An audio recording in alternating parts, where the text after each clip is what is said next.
نحمده ونصلي على رسوله الكريم اما بعد فاعوذ بالله من الشيطان الرجيم بسم الله الرحمن الرحيم قال الله تعالى في القرآن المجيد والفرقان الحميد فأما ما ينفع الناس فينقص في الأرض قال النبي صلى الله عليه وآله وسلم خير الناس من ينفع الناس أو كما قال عليه الصلاة والسلام. خدا کے عاشق تو ہیں ہزاروں، بنوں میں پھرتے ہیں مارے مارے، میں اس کا بندہ بنوں گا جس کو خدا کے بندوں سے پیار ہوگا. جناب صدر محفل، مہمان خصوصی، معزز اساتذہ اکرام، معزز سامعین اور میرے ہم مکتب طالب علم ساتھیوں، السلام علیکم. میری تقریر کا موضوع ہے خدمت خلق کے واسطے پیدا کیا انسان کو. جناب صدر محفل، یہ موضوع اتنا طویل ہے کہ اتنے مختصر وقت میں اس کا کیا احاطہ کر سکتا ہوں. اللہ تعالیٰ نے اس انسان کو تخلیق کیا. انسان کی تخلیق کا مقصد خدمت خلق ہے. اللہ تعالیٰ نے اس انسان کو اپنی عبادت کے لیے پیدا کیا.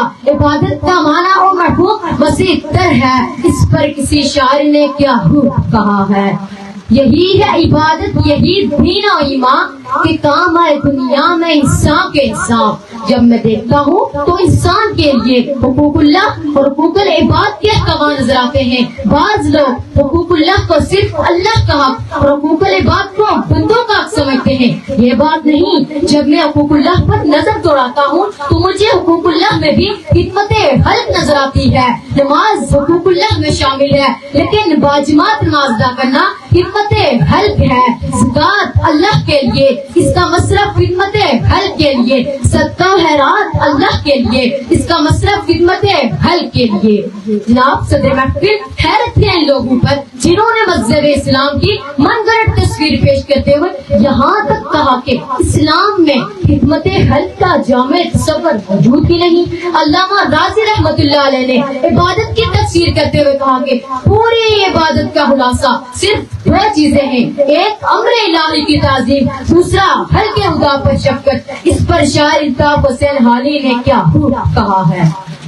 یہ پہلا سبق ہے کتاب خدا کا کہ مخلوق ساری ہے کنبہ خدا کا. گویا خدمت خلق کی انسانیت کی معراج ہے. خدمت خلق خوشنودی خلق کے علاوہ رضا الہی کا ذریعہ ہے. اس رضا الہی کو کسی شاعر نے یوں منظوم کیا ہے، کرو مہربانی تم اہل زمین پر، خدا مہربان ہوگا عرش بری پر.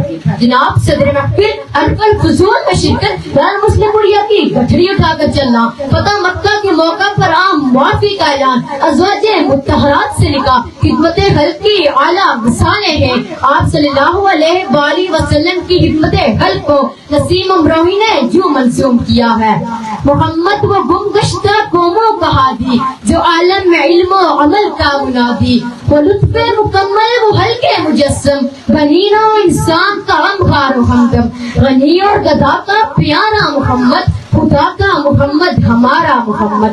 یہ بندہ نوازی کی جوہر دکھائے، وہ دکھائے جو اور جوہر لٹائے.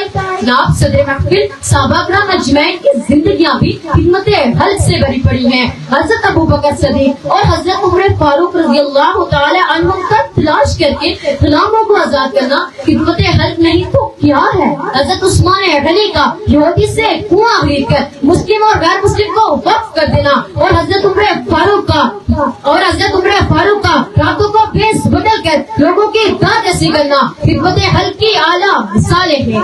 ناب صدر محفل، اقوام عالم کی تاریخ کا مطالعہ کیا جائے تو پتہ چلتا ہے جن لوگوں نے خدمت خلق کی وہ تاریخ میں امر ہو گئے. حکیم سعید شہید اور اب تو ستارے تھی، آج بھی تاریخ میں زندہ و جاویداں ہیں. اس پر کسی شاعر نے کیا کہا ہے، مٹی کی مورتوں کا میلہ لگا ہوا، آنکھیں تلاش کرتی ہے انسان کبھی کبھی. جناب صدر محفل، اگر میں یہ کہوں کہ انسان کی تخلیق کا مقصد خدمت خلق ہے تو بے جان نہ ہوگا، کیونکہ اللہ تعالیٰ کے اطاعت کے لیے فرشتے موجود تھے، لیکن اللہ تعالیٰ نے انسان کو خدمت خلق اور درد دل کے واسطے پیدا کیا. اس پر کسی شاعر نے کیا خوب کہا ہے، درد دل کے واسطے پیدا کیا انسان کو، ورنہ طاعت کے لیے کچھ کم نہ تھے کرو بیاں، وما علینا الا البلاغ المبین.